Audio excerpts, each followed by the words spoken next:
큰아들이 어느 날 학생회 수련회를 다녀와서 진지하게 아버님 드릴 말씀이 있습니다 라고 했다. 평소에 아빠 하던 철부지의 아들이 예를 갖춰 아버지도 아니고 아버님이라고 하면서 심각한 표정으로 할 말이 있다고 해서 사뭇 긴장하며 무슨 말이냐고 했더니 이번 수련회에서 자신은 처음으로 하나님의 음성을 들었다고 말했다.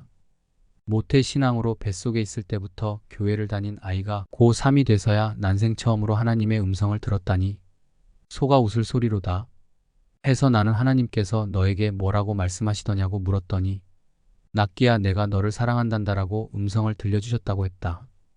A 권사도 나에게 큰아들과 비슷한 고백을 했다. 목사님 저는 교회 다닌 지 50년이 되었는데 부끄러운 고백이지만 하나님의 음성을 한 번도 들어본 적이 없었어요.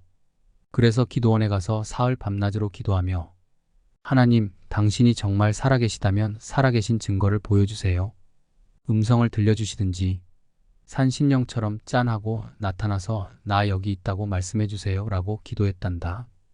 해서 어떻게 되었냐고 물었더니 이틀 동안 아무 응답이 없다가 마지막 사흘째 기도하던 날 나는 살아있으니 내 걱정 말고 신앙생활 착실히 하라고 세미한 음성을 들려주셨다고 했다. 나는 일평생 처음으로 하나님의 음성을 듣고 기뻐하는 이 권사에게 찬물을 끼얹는 발언을 했다. 이보세요 권사님.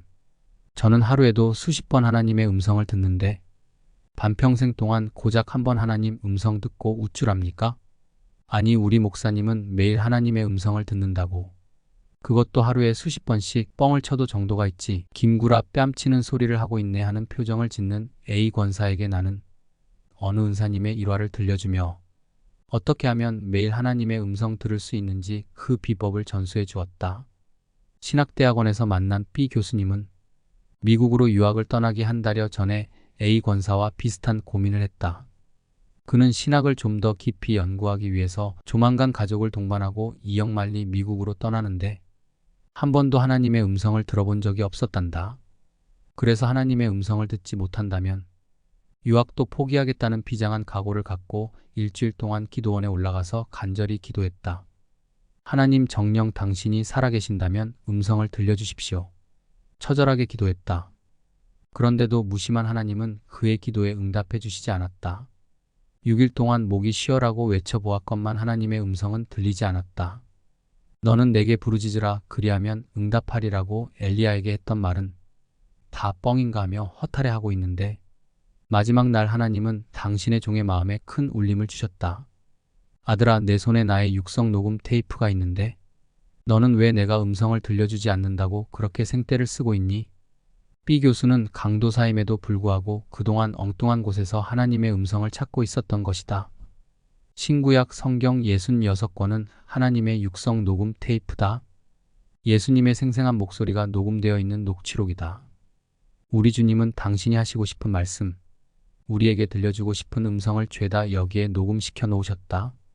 그러므로 우리 신자들이 틀기만 하면 읽기만 하면 매일매일 수십 번, 수백 번도 하나님의 음성을 들을 수 있다.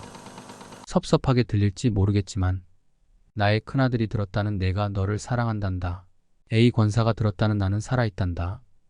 이런 말들은 예수님께서 성경에 수도 없이 하셨다. 성경을 그저 책으로 문자로만 생각하니 하나님의 음성이 나에게 전혀 들려오지 않는 것이다. 사복음서를 호랑이 담배 피던 시절 이야기로 읽으니 하나님의 음성이 들리겠는가?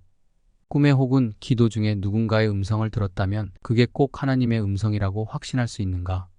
보이스 피싱, AI 목소리 변조 등이 난무하는 시대에 내가 듣는 목소리가 하나님의 음성인지 악한 마귀의 위조된 음성인지 어떻게 장담할 수 있는가?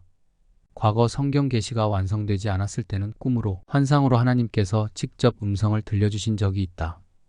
하지만 마지막 날에는 하나님의 아들이신 예수님을 통해서 말씀하신다. 그러므로 나에게 들려오는 그 어떠한 음성도 진짜 하나님의 음성인 성경 말씀과 대조해서 그 진위를 가려야 한다. 매주 듣는 목사님의 설교 말씀도 꼭 하나님의 음성이라고 할 수 없다. 종교심이 특심했던 베레아 사람들이 사도 바울이 했던 설교를 듣고 성경과 일일이 대조했듯이 우리는 신구약 성경 66권을 하나님의 음성 판단의 최종 시금석으로 삼아야 한다. 아직도 직통계시 운운하며 신비적인 방법으로 하나님의 음성을 듣고자 하는 사람이 있다면 쓸데없는데 시간 낭비하지 말고 하나님의 육성 녹음 테이프인 성경 틀어놓고 열심히 들으세요. 부지런히 읽으세요. 그리고 그 음성이 지시하는 대로 요셉처럼 순종하세요. 이것이 하나님의 음성을 날마다 듣는 유일한 방법입니다.